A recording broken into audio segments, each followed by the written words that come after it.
ನೀವು ಬರಬಾರ್ದು.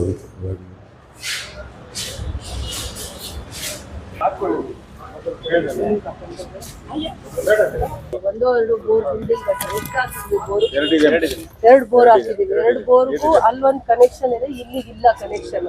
ಆ ಎರಡು ಬೋರಲ್ಲಿ ಒಂದು ಕನೆಕ್ಷನ್ ಇಲ್ಲಿ ಮಾಡಿಸ್ಕೊಡ್ತೀವಿ. ಎಲ್ಲಾ ಟೈಮ್ ನೀರ್ ಇರೋ ತರ. ಎಷ್ಟು ಕೆಪಾಸಿಟಿ ಇದೆ ತೆಗಿ ರಾಕೆಟ್?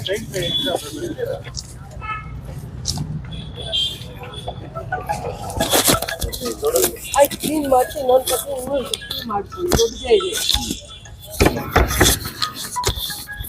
ರೆಸ್ಪಾನ್ಸಿಬಿಲಿಟೀಸ್ ಇವೆಲ್ಲ. ನಾವು ನಮ್ಮ ಮನೇಲಿ ಇವನ್ನೆಲ್ಲ ನೋಡೇ ಬರ್ತೀವಿ. ನಮ್ಮ ಮನೇಲಿ ನೀರಿಲ್ಲ ಅಂದ್ರೆ ನಾವು ಸ್ನಾನ ಮಾಡ್ಕೊಳ್ದೆ ಆಚೆ ಬಂದು ಕೆಲಸ ಮಾಡೋಕ್ಕಲ್ಲ. ಇವೊಂದು ದೇವಸ್ಥಾನ ಅಂತ ನಾವು 10 ಕೋಟಿಯಲ್ಲಿ ಮಾಡಿದೀವಿ. ಮಾಧ್ಯಮದಲ್ಲಿ ನೀವೇನ್ ಬೇಕಾದ್ರೂ ಬರಿಬೋದು, ಆದ್ರೆ ನಮ್ಗೆ ಎಷ್ಟು ಕಷ್ಟ ಆಗುತ್ತೆ ಅಂದ್ರೆ ಏನ್ ಒಂದು 10 ವರ್ಷನೂ ಆಗಿಲ್ಲ ಬಿಲ್ಡಿಂಗ್ ಕಟ್ಟು.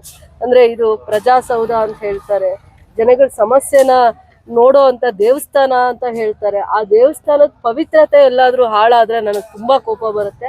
ಯಾವುದೇ ಅಧಿಕಾರಿಗಳಿಗೆ ನಾನು ಇವತ್ತೂ ಹೇಳ್ತಾ ಇದ್ದೀನಿ, ಯಾವ ಜಾಗ ಯಾವ ವ್ಯಾಪ್ತಿಯಲ್ಲಿ ಕೆಲಸ ಮಾಡ್ತಾ ಇರ್ತಾರೆ ಅಲ್ಲಿ ಬೇರೆ ತರ ಸಣ್ಣ ಪುಟ್ಟ ಸಮಸ್ಯೆಗಳೇನಾದ್ರೂ ಇರುತ್ತೆ, ಅದನ್ನ ಜವಾಬ್ದಾರಿ ತಗೊಂಡು ನಿಭಾಯಿಸಿ ಅಂತ ಹೇಳ್ತೀನಿ. ಪಬ್ಲಿಕ್ ಎಲ್ಲಿ ಬಂದು ಹೋಗ್ತಾ ಇರ್ತಾರೆ ಅಲ್ಲಿ ಸಣ್ಣ ಪುಟ್ಟ ಏನ್ ಸಮಸ್ಯೆ ಇದೆ, ಎಷ್ಟೊತ್ತಿಂದ ಕಾಯ್ತಾ ಇದ್ದಾರೆ, ಅವ್ರು ಕೆಲಸ ಮಾಡಿದೀವ ಅನ್ನೋದ್ರ ಜೊತೆಯಲ್ಲಿ ಅವ್ರು ಇಷ್ಟೊತ್ತು ಕಾಯ್ತಾ ಇರೋರಿಗೆ ಬೇರೆ ಏನೇನ್ ಸಮಸ್ಯೆ ಇರುತ್ತೆ ಅದನ್ನ ಹೇಗ್ ಬಗೆಹರಿಸ್ಕೋಬೇಕು ಅನ್ನೋಂಥ ಚಿಂತನೆ ಕೂಡ ಇರ್ಬೇಕಾಗತ್ತೆ. ಇವತ್ತು ಒಂದು ಅಧಿಕಾರಿ ಬರ್ತಾರೆ, ನಾಳೆ ಒಂದು ಅಧಿಕಾರಿ ಬರ್ತಾರೆ, ನಾವು ಮೈ ಮರಿಬಾರ್ದು. ಎಲ್ಲಾನು ಒಂದ್ ಕಡೆ ಕಣ್ಣು ಆಡಿಸ್ತಾ ಇರ್ಬೇಕು ಅನ್ನೋಂಥ ವಿಚಾರ ಹೇಳ್ತೀನಿ. ಪೇಪರಲ್ಲಿ ಬಂದ್ಮೇಲೆ ನಾವು ಎಚ್ಚೆತ್ಕೊಂಡ್ವಿ ಅಂತಂದ್ರೆ ತಪ್ಪಾಗುತ್ತೆ. ಇದೆಲ್ಲಾನು ನಮ್ ಜವಾಬ್ದಾರಿ, ನಮ್ ಕರ್ತವ್ಯದಲ್ಲಿ ಇದು ಒಂದು ಜವಾಬ್ದಾರಿ ಅನ್ಕೊಂಡು ನಾವು ಮಾಡ್ಬೇಕಾಗತ್ತೆ. ಅಷ್ಟನ್ನ ನಾನು ಹೇಳಕ್ ಇಷ್ಟಪಡ್ತೀವಿ. ನಾವ್ ಇವೆಲ್ಲ ದೂರದೃಷ್ಟಿ ಇಲ್ಲ ಅಂದ್ರೆ ನಾವು ಮಾಡ್ತಿದ್ವ? ನಗರಸಭೆ 25 ಲಕ್ಷ ಅನುದಾನದಲ್ಲಿ ಒಂದ್ ಕಡೆ ಪುರುಷರಿಗೆ, ಒಂದ್ ಕಡೆ ಮಹಿಳೆಯರಿಗೆ, ಇನ್ನೂ ಒಂದ್ ಕಡೆ ಯಾರಾದ್ರೂ ಫೀಡಿಂಗ್ ಮದರ್ ತಾಯಿ ಯಾರಾದ್ರೂ ಬಂದಾಗ ಚಿಕ್ಕ ಮಗು ಇಟ್ಕೊಂಡು ಸಬ್ ರಿಜಿಸ್ಟರ್ ಆಫೀಸಿಗೆ ಬರ್ಬೋದು, ಇನ್ನೊಂದು ಇದಕ್ಕೆ ಬರ್ಬೋದು, ಫುಡ್ ಡಿಪಾರ್ಟ್ಮೆಂಟು, ಲೇಬರ್ ಡಿಪಾರ್ಟ್ಮೆಂಟ್, ಇಲ್ಲ 7-8 ಇಲಾಖೆ ಇದೆ. ಯಾವುದೇ ಒಂದು ಸಂಬಂಧಪಟ್ಟ ಸಮಸ್ಯೆಯಿಂದ ಬರ್ತಾರೆ. ಒಬ್ಬರು ಪೆನ್ಷನ್ ಇಂದ ಬರ್ತಾರೆ, ಇನ್ನೊಬ್ರು ಕಾಸ್ಟ್ ಇನ್ಕಮ್ ಸರ್ಟಿಫಿಕೇಟ್ ಬರ್ತಾರೆ, ಸಬ್ ರಿಜಿಸ್ಟರ್ ಆಫೀಸಿಂದ ಇದೆ ಅಂತ ಬರ್ತಾರೆ, ಲೇಬರ್ ಡಿಪಾರ್ಟ್ಮೆಂಟ್ ಇದೆ. ಇಷ್ಟೆಲ್ಲ ಇಲಾಖೆಗಳು ಇರುವಂತ ಒಂದು ದೇಗುಲ ಅನ್ಕೊಬೋದು. ರೈತರ ಸಮಸ್ಯೆ ಇರ್ಬೋದು, ಸಬ್ ರಿಜಿಸ್ಟರ್ ಆಫೀಸಲ್ಲಿ ರಿಜಿಸ್ಟ್ರೇಷನ್ಗೆ ಎಷ್ಟೋ ಜನ ಹೆಣ್ಮಕ್ಳು ಬರ್ತಾರೆ. ಈ ಸಮಸ್ಯೆ ದೊಡ್ಡದಾಗಿ ಬಿಂಬಿಸಿದ್ರೆ ಇದ್ರ ಪವಿತ್ರತೆ ಕಡಿಮೆ ಆಗುತ್ತೆ ಅಂತ ನಾನು ಹೇಳ್ತೀನಿ. ಇದಕ್ಕೆ ಅದ್ರ ಪವಿತ್ರತೆ ಇದೆ. ಇದು ಇಡೀ ಕ್ಷೇತ್ರಕ್ಕೆ ಇದು ಒಂದು ತಾಯಿ ತರ ಎಲ್ಲಾ ಸಮಸ್ಯೆಗಳನ್ನ ಬಗೆಹರಿಸುವಂತ ಶಕ್ತಿ ಇದಕ್ಕಿದೆ.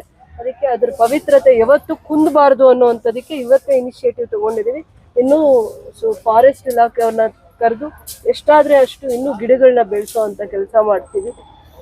ಇನ್ನೇನಿದೆ ಸಣ್ಣ ಪುಟ್ಟ ಜವಾಬ್ದಾರಿ ತಗೊಂಡು ಹೇಳಿದ್ದೀನಿ ಕಮಿಷನರ್, ನಗರಸಭೆ ಕಮಿಷನರ್ಗೆ, ತಹಸೀಲ್ದಾರ್ಗೆ, ನಿಮ್ ಜವಾಬ್ದಾರಿನ ನೀವು ಯಾವಾಗ ತಿಳ್ಕೊತೀರಾ ಇನ್ನೊಬ್ರು ನಮ್ಮನ್ನು ಕರೆಕ್ಟ್ ಮಾಡೋ ಅವಶ್ಯಕತೆ ಇರಲ್ಲ. ನಮ್ಮನ್ನೊಬ್ರು ಪ್ರಶ್ನೆ ಮಾಡ್ತಾರೆ ಅಂದ್ರೆ ಅಲ್ಲಿ ನಮ್ದೇನೋ ಒಂದು ಲೋಪದೋಷ ಇದೆ ಅಂತ ಅನ್ಕೊಬೇಕು. ಪ್ರತಿಯೊಂದು ಸತಿನೂ ನಾವು ನಮ್ಮನ್ನು ಕರೆಕ್ಟ್ ಮಾಡ್ಕೋತೀವಿ. ಯಾರೇ ಹೇಳಲಿ, ಯಾವುದೇ ವ್ಯಕ್ತಿ ಹೇಳಲಿ ಅಂತಂದಾಗ ಅದು ನಮಗೆ ತಪ್ಪಾಗಲ್ಲ. ಎವ್ರಿ ಡೇ ನಾವು ಕರೆಕ್ಟ್ ಮಾಡ್ಕೋತೀವಿ.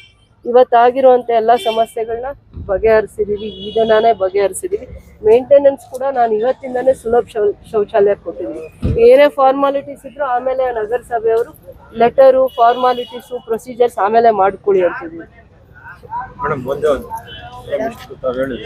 ರೈತರು ಆಚೆ ನಿಂತ್ಕೊಂಡು ಪಾಣಿಗಳು ತಗೊಂತಾರೆ, ಬಿಸಿಲು ಮಳೆ ಎಲ್ಲ ನಿಂತ್ಕೊಂಡು ಪಾಣಿಗಳು ತಗೊಂತಾರೆ. ಇಷ್ಟು ಮಾಡಿ ರೈತರಿಗೋಸ್ಕರ ಬಿಲ್ಡಿಂಗ್ ಮಾಡಿದ್ದು ನೋಡಿ, ತಾವೇ ನೋಡಿ ಮೇಡಮ್ ಹೆಂಗ್ ನಿಂತ್ಕೊಂಡಿದ್ದಾರೆ ಈಚೆ. ಆಯ್ತು, ಏನದ ಅದನ್ನು ಬಗೆಹರಿಸ್ತೀವಿ.